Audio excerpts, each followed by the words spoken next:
और अब हमारा यूपीएस का इन्वर्टर सेक्शन ऑन हो गया है। यूपीएस की लाइन मोड की एलईडी जल गई है। यहाँ पर हमारी वोल्टेज दिखा रहा है इनपुट साइड की। ये मेरी बैटरी कैपेसिटी दिखा रहा है अभी कि कितनी % चार्ज है।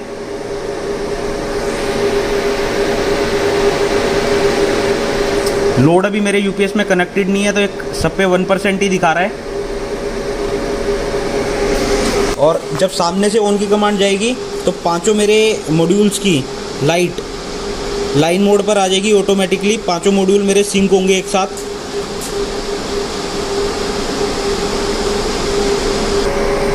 अब जैसे कि हमारा ये सेट हॉट स्वैपेबल है, मतलब इन रनिंग कंडीशन इसके अंदर कोई एक मॉड्यूल फेल हो जाता है तो हम रनिंग कंडीशन के अंदर ही उस मॉड्यूल को रिप्लेस कर सकते हैं विद न्यू मॉड्यूल।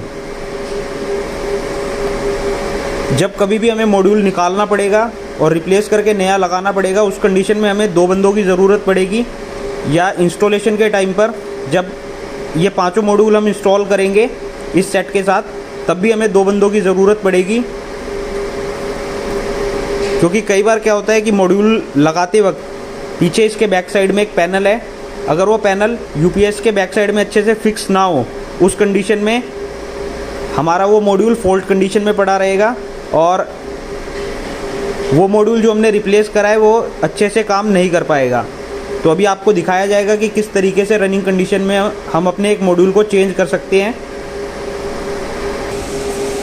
मान लीजिए हमारा ये वाला मॉड्यूल ख़राब हो गया है और इसके अंदर फॉल्ट का इंडिकेशन चल रहा है, तो हम क्या करेंगे, या कस्टमर ने या हमारे किसी इंजीनियर को अब ये मॉड्यूल रिप्लेस करना है, तो फॉल्ट कंडीशन में हम अपने यूपीएस की रनिंग कंडीशन में इस मॉड्यूल को निकाल सकते हैं।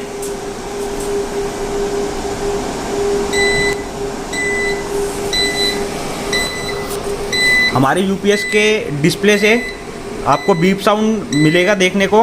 बीप साउंड रेगुलर बेसिस पर ये देता रहेगा और ऊपर एक वार्निंग का सिंबल आएगा।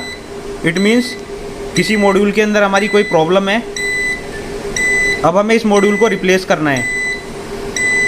तो इसके लिए हमें 2 बंदों की ज़रूरत पड़ेगी मॉड्यूल को डालते वक्त। तो अभी हमारा मॉड्यूल निकला हुआ है, जो फॉल्टी मॉड्यूल है उस मॉड्यूल को हम रिप्लेस कर रहे हैं। इस काम के लिए हमारे 2 बंदों की रिक्वायरमेंट होगी। बंदा इसको ऐसे पकड़ेगा मॉड्यूल को और दिए गए चैनल के अंदर डालेगा। डालने के बाद मॉड्यूल को धीरे धीरे इस पोजीशन तक लाएगा और उसके बाद यहाँ पे लाने के बाद मॉड्यूल के सामने खड़ा होगा इस तरीके से उसके सामने खड़ा होना है मॉड्यूल के, और फिर इसको अंदर स्लाइड करना है थोड़ा जोर लगाकर, जिससे कि यहाँ पर दिए गए नट बोल्ट दोनों तरफ मैच हो जाए, अच्छे से इसकी लोकेशन मैच हो जाए। अगर हम सामने खड़े होके यूपीएस को इस मॉड्यूल को अंदर स्लाइड नहीं करेंगे अच्छे से, उस केस में हमारा मॉड्यूल फॉल्ट कंडीशन में ही पड़ा रहेगा और इस मॉड्यूल को बाकी और मॉड्यूल के साथ सिंक होने में प्रॉब्लम होगी और ये 5वां मॉड्यूल हमारा अच्छे से नहीं लग पाएगा। लगाने के बाद कुछ देर तक हमारा ये वाला मॉड्यूल बाईपास स्टेट में रहेगा और बाकी मॉड्यूल्स के साथ सिंक्रोनाइज होने की कोशिश करेगा। और एक बार सिंक होने के बाद ये जो हमने मॉड्यूल रिप्लेस किया है ये हमारा अपने आप ही लाइन मोड पे आ जाएगा बाकी और मॉड्यूल्स के अकॉर्डिंगली, और इसके डिस्प्ले पे जो वार्निंग साइन आ रहा था वो वार्निंग साइन भी हमारा चला जाएगा।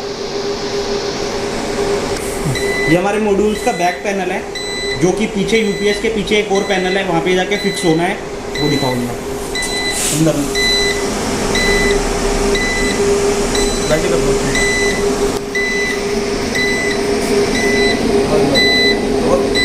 तो अगर ये यूपीएस के बैक साइड में नहीं लगा अच्छे से, उस केस में हमारा मॉड्यूल फॉल्ट कंडीशन में पड़ा रहेगा।